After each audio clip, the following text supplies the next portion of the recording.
Test ಮಾಡ್ತಾ ಇದ್ರಿ, ಎಲ್ಲಿಗೆ ಬರುತ್ತೆ ಇನ್ನೂ ಎಷ್ಟು?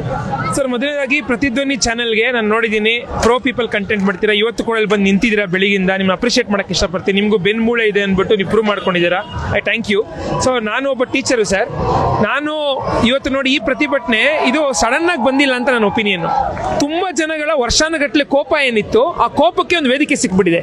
CJP ಅನ್ನೋ ಒಂದು ಪಕ್ಷನೂ ಈ ತರ ಟೈಮಲ್ಲಿ ಆಗೋಗ್ಬಿಟ್ಟಿದೆ, ಅಪ್ರಿಷಿಯೇಟ್ ಮಾಡ್ಬಿಟ್ಟಿದ್ದಾರೆ, ಸ್ಟೇಜ್ ಸಿಕ್ಬಿಟ್ಟು ಸೋನಂ ಸಾರು ಬಂದ್ಬಿಟ್ಟಿದ್ದಾರೆ. ಇದೆಲ್ಲ ಸೇರಿ ಏನಂದ್ರೆ ಈ ನಮ್ಮ ದೇಶ ಇವತ್ತು ಒಂದು ವಾಲ್ಕೆನ ಮೇಲೆ ನಿಂತಿದೆ. ಹಿಂದೆ ನಿಂತಿತ್ತು ಅಂದ್ರೆ ನಮ್ಗೆ ಗೊತ್ತಾಗ್ತಿರ್ಲಿಲ್ಲ, ಇವಾಗ ವಾಲ್ಕೆನ ಎರಪ್ಟ್ ಆಗಿದೆ, ಕೋಪ ಬಂದಿದೆ. ಆ ಕೋಪ ಸಿಟ್ಟಿಗೊಂದು ವೇದಿಕೆ ಸಿಕ್ಕಿದೆ, ಅದಕ್ಕೆ ಬರ್ತಾ ಇದ್ದಾರೆ, ಇನ್ನೂ ಮುಂದುವರಿಯುತ್ತಿದ್ದು. ಸೊ ನೆಕ್ಸ್ಟ್ ನಾನು ಹೇಳಕ್ಕೆ ಸರ್, ಧರ್ಮೇಂದ್ರ ಪ್ರಧಾನ್ ಅವರು, ನಾನು ಟೀಚರ್ ಆಗಿ ಹೇಳ್ತಾ ಇದ್ದೀನಿ ಸರ್, ಅವರು ರೆಸಿಗ್ನೇಷನ್ ಮಾಡಬೇಕು, ಕರೆಕ್ಟು.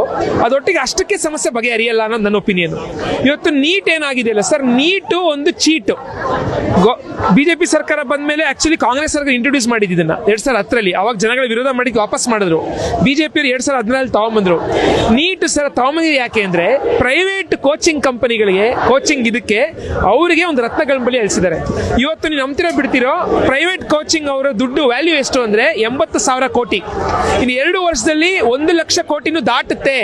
ಅಂದ್ರೆ ನಮ್ಮ ಎಜುಕೇಶನ್ ಬಜೆಟ್ಗಿಂತ ಜಾಸ್ತಿ ದುಡ್ಡು ಅಲ್ಲಿದೆ ಅಂತ. ಸೊ ಇದೊಂದು ಲಾಬಿ. ಈ ಲಾಬಿಯಲ್ಲಿ ರಾಜಕಾರಣಿಗಳಿದ್ದಾರೆ, ಈ ಲಾಬಿಯಲ್ಲಿ ರಾಜಕಾರಣಿ ಎಲ್ಲಾ ಪಕ್ಷದವರು ಇದ್ದಾರೆ, ಕೋಚಿಂಗ್ ಮಾಫಿಯಾ ಇದೆ.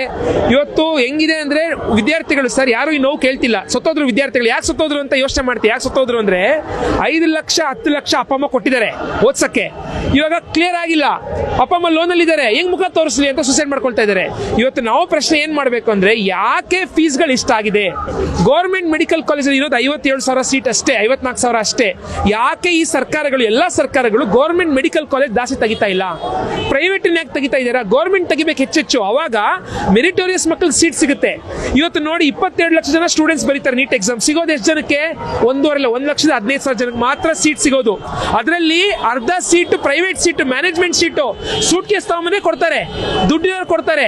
ನೀಟ್ ಇವತ್ತು ಹೇಳ್ತಾರೆ 50% ಕ್ವಾಲಿಫೈ ಆಗಿದ್ದಾರೆ ಅಂತ. ಏನು 116 ಮಾರ್ಕ್ಸ್ ತಂದ್ರು ಕ್ವಾಲಿಫೈ. ಅವ್ರು ಗೌರ್ಮೆಂಟ್ ಅಲ್ಲಿ ಸಿಗಲ್ಲ, ಅವ್ನು 2 ಕೋಟಿ 1 ಕೋಟಿ ಕೊಟ್ಟರೆ ಪ್ರೈವೇಟ್ ಅಲ್ಲಿ ಸಿಗುತ್ತೆ. ಸೊ ಅದಕ್ಕೆ ನಮ್ಮ ಹೋರಾಟ ಏನಿರ್ಬೇಕಲ್ಲ ಸರ್, ಶಿಕ್ಷಣ ವ್ಯಾಪಾರೀಕರಣ ವಿರುದ್ಧ ಹೋರಾಟ ಆಗಬೇಕು. ಅದನ್ನು ನಮ್ ಡಿಮ್ಯಾಂಡ್ ಆಗಬೇಕು. ನೀಟ್ ತೆಗಿಬೇಕು. CET ಚೆನ್ನಾಗಿ ನನ್ ಕೇಳ್ತೀರಾ ಸರ್, ನನ್ನ ಟೀಚರು CET ಚೆನ್ನಾಗಿತ್ತು. CET ಅಲ್ಲಿ ನಮ್ಮ ರಾಷ್ಟ್ರ ನಡೀತಾ ಇದ್ದು, ನಮ್ಮ ಹುಡುಗರು ಸೀಟ್ ಸಿಗ್ತಾ ಇತ್ತು. ಇವಾಗ ಸೀಟ್ ಸಿಗ್ತಾ ಇಲ್ಲ. 15% ಆಲ್ ಇಂಡಿಯಾ ಕೋಟಾಗ ಹೋಗಿದೆ, ಆಯ್ತಾ? ಆಮೇಲೆ NRI ಕೋಟಾ ಇಂಟ್ರೊಡ್ಯೂಸ್ ಮಾಡ್ತಾ ಇದ್ದಾರೆ. ಫಾರಿನ್ ಸ್ಟೂಡೆಂಟ್ಸ್ ಬಂದು ಇಲ್ಲಿ ಓದ್ಬೇಕಂತೆ. ನಮ್ಮ ಸೀಟ್ ತಗೊಳ್ತಾ ಇದೆ NI ಸ್ಟೂಡೆಂಟ್ ಸರ್ಕಾರ, ರಾಜ್ಯ ಸರ್ಕಾರ ಮಾಡ್ತಾ ಇದೆ. 15% NRI ಕೋಟಾ ಇದೆ ಕಾಂಗ್ರೆಸ್ ಸರ್ಕಾರ. ಸರ್, ಕಾಂಗ್ರೆಸ್ ಬಿಜೆಪಿಗೂ ಎಜುಕೇಶನ್ ಪಾಲಿಸಿಯಲ್ಲಿ ವ್ಯತ್ಯಾಸನೇ ಇಲ್ಲ. ಇಬ್ರು ಕೂಡ ಶಿಕ್ಷಣನ ಮಾರಾಟ ಮಾಡಕ್ಕೆ ಇರೋದು. ಇದನ್ನ ವಿದ್ಯಾರ್ಥಿಗಳು ಅರ್ಥ ಮಾಡ್ಕೊಬೇಕು. ನಾವು ಪ್ರೊಟೆಸ್ಟ್ ಮಾಡೋ ಧರ್ಮೇಂದ್ರ ಪ್ರಧಾನ್ ಮುಂದಿನ ವರ್ಷ ಲೀಕ್ ಆಗೋದು ಏನ್ ಗ್ಯಾರಂಟಿ? ಅದಕ್ಕೆ ನಾವ್ ಹೇಳ್ತಾ ಇರೋದು, ನೀಟ್ ಅನ್ನೋದೇನಿದೆಯಲ್ಲ ಅದನ್ನ ತೆಗಿಬೇಕು ಫಸ್ಟ್. ಒಂದು. ಎರಡನೇದು ಸರ್, ಈ ಕೋಚಿಂಗ್ ಮಾಫಿಯಾನ ಕಟ್ ಮಾಡಬೇಕು. ಇವತ್ತು ನೀವು ಬರೀ ಕೋಚಿಂಗ್ ಮಾಡೋದ್ರಿಂದ ಅವ್ರನ್ನೇ ಇವತ್ತು ಅಂದ್ರೆ ಸೀಟ್ಗಳನ್ನ ಜಾಸ್ತಿ ಮಾಡಿದ್ರೆ ಸರ್, ಸೀಟ್ಗಳನ್ನ ಹೆಚ್ಚೆಚ್ಚು ಮಾಡಬೇಕು. ಕಾಲೇಜನ್ನೇ ಕೋಚಿಂಗ್ ಮಾಫಿಗೆ ಒಂದು ಕಡಿವಾಣ ಹಾಕಬೇಕು. ಇವತ್ತು NTA ಅಂತ ಇದೆ, ಅಲ್ಲಿ ಯಾರು ಶಿಕ್ಷಣ ತಜ್ಞ ಯಾರು ಇಲ್ಲ, ಎಲ್ಲ ಏಜೆನ್ಸಿ ಅವರು, ದುಡ್ಡು ಮಾಡೋರು, ರಾಜಕಾರಣಿಗಳಿದ್ದಾರೆ. ಶಿಕ್ಷಣ ತಜ್ಞರು ಹೋದ್ರೆ, ನಮ್ಮಂತವ್ರು ಹೋದ್ರೆ, ಟೀಚರ್ಸ್ಗಳು ಹೋದ್ರೆ ನಾವು ನಡೆಸ್ತೀವಿ ಚೆನ್ನಾಗಿ ಎಕ್ಸಾಮ್. ಅದನ್ನ ಮಾಡ್ಬೇಕು ಸರ್ಕಾರ. ಅದಕ್ಕೆ ನಾನು ಹೇಳ್ತೀವಿ ಸರ್, ಆಲ್ ಇಂಡಿಯಾ ಎಕ್ಸಾಮೇ ತಪ್ಪು. ಇಡೀ ದೇಶಕ್ಕೆ ಒಂದು ಎಕ್ಸಾಮ್ ಸರಿ ಹೋಗಲ್ಲ. ಅವರ ರಾಷ್ಟ್ರದಲ್ಲಿ, ಅವರ ರಾಜ್ಯದಲ್ಲಿ ಒಂದು ಎಕ್ಸಾಮ್ ಮಾಡ್ಕೊಳ್ಳಿ ಅಂತ ಈ ಡಿಮ್ಯಾಂಡ್ ಅನ್ನ ನಾವು ಎತ್ತಬೇಕು ಸರ್.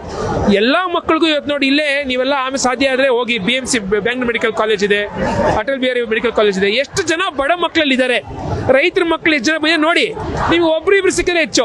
ಯಾಕೆ ಬರ್ತಾ ಇಲ್ಲ ಬಡ ಮಕ್ಕಳು ಅಂದ್ರೆ, ಇವತ್ತು ನೀಟ್ ಬರೆಯಕ್ಕೆ ಆಗಲ್ಲ. ಕೋಚಿಂಗ್ 6ನೇ ಕ್ಲಾಸಿನ ಕೋಚಿಂಗ್ ಕೊಡ್ತಾರೆ ಸ್ಕೂಲ್ಗಳಲ್ಲಿ, 3 ಲಕ್ಷ 2 ಲಕ್ಷ ಫೀಸ್ ತಗೊಂಡು. ಯಾರು ಡಾಕ್ಟರ್ ಆಗ್ತಾರೆ ಅಂದ್ರೆ ದುಡ್ಡಿರೋ ಡಾಕ್ಟರ್ ಆಗ್ತಾರೆ, ಬಡ ಮಕ್ಕಳು ಡಾಕ್ಟರ್ ಆಗಲ್ಲ. ಅದನ್ನ ನಾವು ಪ್ರಶ್ನೆ ಮಾಡಬೇಕು. ಎಲ್ಲರೂ ಮೆಡಿಕಲ್ ಎಜುಕೇಶನ್ ಹೋಗೋ ತರ ವ್ಯವಸ್ಥೆ ಬರೋಕ್ಕೋಸ್ಕರ ನಾವು ಹೋರಾಟ ಮಾಡಬೇಕು. ಧರ್ಮೇಂದ್ರ ಪ್ರಧಾನ್ ರಿಸರ್ವೇಶನ್ ಮಾಡಬೇಕು, NTA ಅಬಾಲಿಷ್ ಆಗಬೇಕು, ನೀಟು ಕ್ಯಾನ್ಸಲ್ ಆಗಬೇಕು, ರಾಜ್ಯಗಳಿಗೆ ಬಿಡಬೇಕು. ನಮ್ಮ ಮಕ್ಕಳಿಗೆ ಏನ್ ಮಾಡೋಕೆ ನಮ್ಗೆ ಗೊತ್ತಿದೆ, ರಾಜ್ಯಗಳು ಅದನ್ನ ಮಾಡಿ ನಮ್ಮ ಹೋರಾಟ ಅಲ್ಲಿಗೆ ಹೋಗ್ಬೇಕು. ಸೊ ಇಲ್ಲಿಗೆ ನಿಲ್ಲಬಾರ್ದು. ಆಮೇಲೆ ಇಷ್ಟೇ ಅಲ್ಲ, ನಮ್ಮ ಇದು ಇವಾಗ ಧರ್ಮೇಂದ್ರ ಪ್ರಧಾನ್ ರಿಸರ್ವೇಶನ್ ಕೊಡಲ್ಲ ಬಿಡಿ. ಅವರು ಎಷ್ಟು ಆರೋಗ್ಯ ಕೊಡಲ್ಲ. ಬರೋ ದಿನಗಳಲ್ಲಿ ಅವ್ರು ಯಾಕೆ ಕೊಡೋದು ಅಂತ ಗೊತ್ತು. ಅವ್ರು ಕೊಟ್ಟರೆ ಆಮೇಲೆ ನಾಳೆ ಇನ್ನೊಂದು ಕೇಳ್ತಾರೆ, ನಾಳೆ ನಿರುದ್ಯೋಗ ಸಮಸ್ಯೆ ಅಂತ ಅವ್ನು ರಾಜೀನಾಮೆ ಕೊಡಿ ಅಂತ ರೈತರು ಬರ್ತಾ ಇದ್ದಾರೆ, ಇವನ್ ರಾಜೀನಾಮೆ ಕೊಡಿ, ಎಲ್ಲ ರಾಜೀನಾಮೆ ಕೊಡ್ತಾ ಇದ್ರೆ ಆಮೇಲೆ ಏನಾಗೋಗ್ಬಿಡುತ್ತೆ ಅಂತ ಬೈದಲ್ಲಿ ಕೊಡಲ್ಲ ಅವರು. ಏನ್ ಮಾಡಿದ್ದಾರೆ ಮೋದಿ? ಹಂಗಾದ್ರೆ ದೇಶದಲ್ಲಿ ಅಧಿಕಾರ ನಡೆಸಿ ಇಷ್ಟೆಲ್ಲ ಸಮಸ್ಯೆಗಳಿದಾವೆ ಅಷ್ಟೇ. ಏನು ಇಷ್ಟೇ ನನ್ ಕೇಳಿದ್ರೆ ಅವರ ಅಚೀವ್ಮೆಂಟ್ ಏನು ಅಂದ್ರೆ, ದೇಶದಲ್ಲಿ ವಿಭಜನೆ ಮಾಡೋದು. ಇವತ್ತು 2 ಭಾಗ, ದೇಶ ಪ್ರೇಮಿಗಳು, ದೇಶ ದೇಶದ್ರೋಹಿಗಳು ಅಂತ ಎರಡು ಭಾಗ ಮಾಡಿರೋದು, ಹಿಂದೂ ಮುಸ್ಲಿಂ ಅಂತ ಗಲಾಟೆ ತಂದಿರೋದು, ಆಮೇಲೆ ದೇಶನೇ ಅದಾನಿ ಅಂಬಾನಿ ಅಂತ ಶ್ರೀಮಂತರಿಗೆ ಮಾರಿರೋದು, ಎಲ್ಲವನ್ನು ಖಾಸೀಕರಣ ಮಾಡಿರೋದೇ ಇವರ ದೊಡ್ಡ ಕೊಡುಗೆ. ಸೊ ಹಂಗಂದ್ರೆ ನಾನು ಹೇಳೋದು ಹಂಗಂದ್ರೆ ಕಾಂಗ್ರೆಸ್ ಆಲ್ಟರ್ನೇಟಿವ್ ಖಂಡಿತ ಅಲ್ಲ ಅಂತೀನಿ ನಾನು.